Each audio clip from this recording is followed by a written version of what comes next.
Bonjour à tous, aujourd'hui je vous propose de corriger l'activité 1 qui s'intitulait Classer les êtres vivants.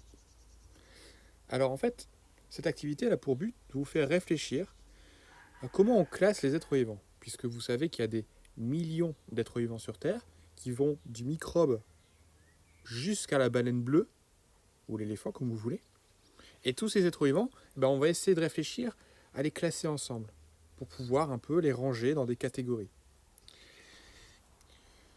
Donc on va prendre l'exemple de 8 animaux, qui sont la chouette effraie, la grande tégénaire qui est une araignée, le lombric terrestre, le lézard des murailles, le frelon commun, l'escargot de Bourgogne, la musaraigne des jardins et le papillon citron. Et la première question qu'on va se poser, c'est quels éléments va-t-on utiliser pour classer les êtres vivants? Donc on ne va pas utiliser leur taille, ni leur couleur d'ailleurs. On va utiliser ce qu'ils possèdent. Par exemple, nous, êtres humains, nous possédons des poils, nous possédons des membres, nous possédons des yeux et une bouche, etc. Donc on va faire un tableau où on va mettre quelques caractères et on va cocher les caractères que tous les animaux possèdent.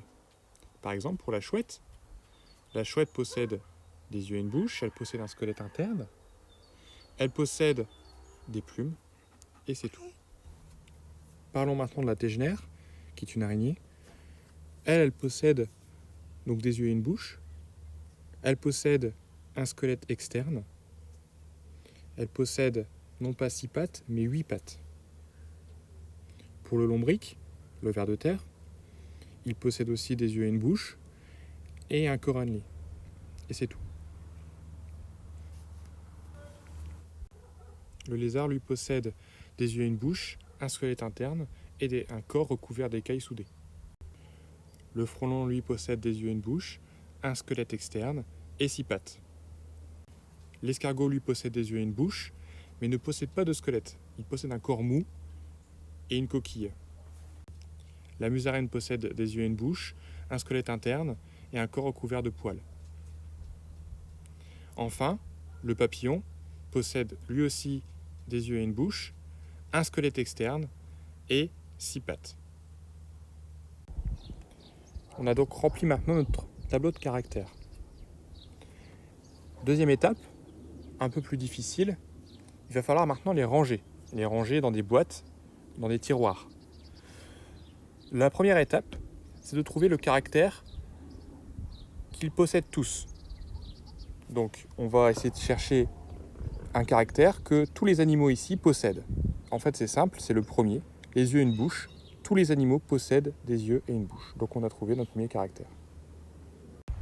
On peut donc marquer que nos animaux possèdent tous des yeux et une bouche. Et on va faire notre première boîte, grande boîte. Et cette première boîte va s'appeler yeux et bouche. Ensuite, on revient à notre tableau. Et on va regarder le deuxième caractère qui est le plus partagé entre nos êtres vivants. On va regarder par exemple le squelette interne. Il est partagé par la chouette, le lézard et la musaraigne. Donc 3 êtres vivants. Le squelette externe également par 3 êtres vivants. La tégénaire, le frelon et le papillon. Donc on va pouvoir mettre 2 nouvelles boîtes dans la boîte yeux et bouche.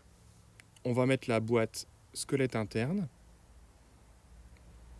et on va mettre la boîte squelette externe.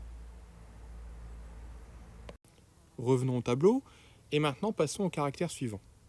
Donc on va s'intéresser au caractère 6 pattes. On remarque que ceux qui ont 6 pattes, ce sont le frelon et le papillon, qui sont 2 insectes.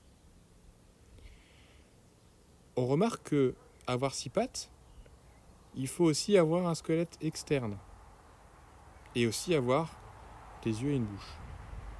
Donc, le caractère 6 pattes, on va pouvoir le ranger dans la boîte squelette externe.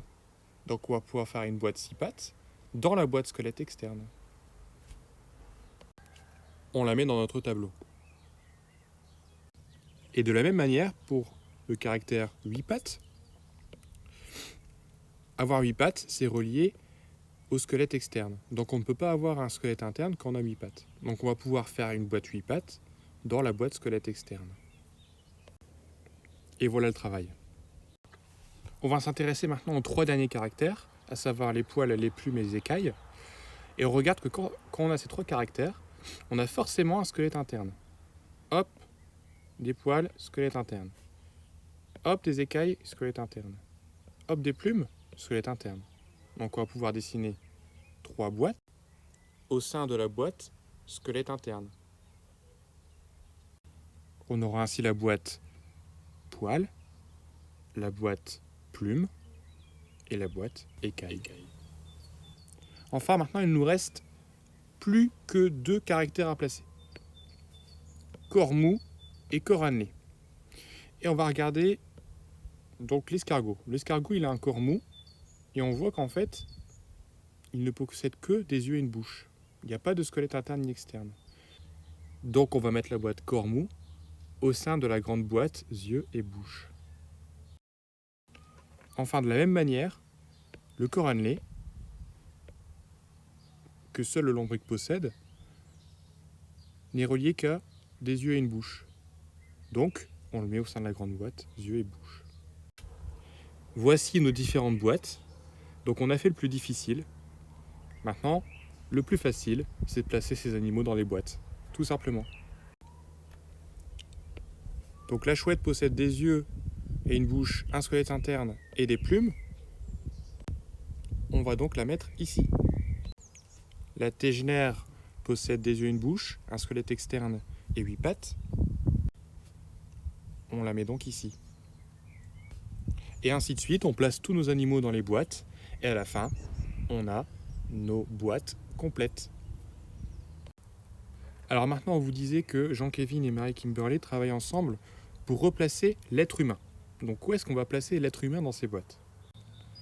Marie Kimberley, elle, pense qu'il faut créer un nouveau groupe qui s'appellerait les prédateurs. Lui, Jean-Kévin, n'est pas d'accord. Alors en fait, il faut vous souvenir qu'au début, on classe les êtres vivants non pas via leur couleur, via leur taille ou via leur comportement, comme suggère ici Marie Kimberley, mais via ce qu'ils possèdent. Donc c'est bien Jean-Kévin qui a raison. Donc on doit regarder ce que possède l'être humain. Donc il possède des yeux et une bouche, un squelette interne, des poils, 4 membres, un régime omnivore. Donc si on regarde les boîtes qu'on a tracées, eh ben, on va placer l'être humain dans la grande boîte yeux et bouche, okay, dans la boîte squelette interne et dans la boîte poils. Donc l'être humain va se situer ici. Donc voilà, on vient de terminer l'activité. C'était pas forcément facile, c'est même plutôt difficile. Donc si vous avez des questions, n'hésitez pas à me les poser via l'ENT, j'y répondrai. Et dans tous les cas, sachez qu'on va refaire d'autres exercices pour s'entraîner. Dans tous les cas, merci d'avoir regardé la vidéo et j'ai plus qu'à vous souhaiter des bonnes vacances.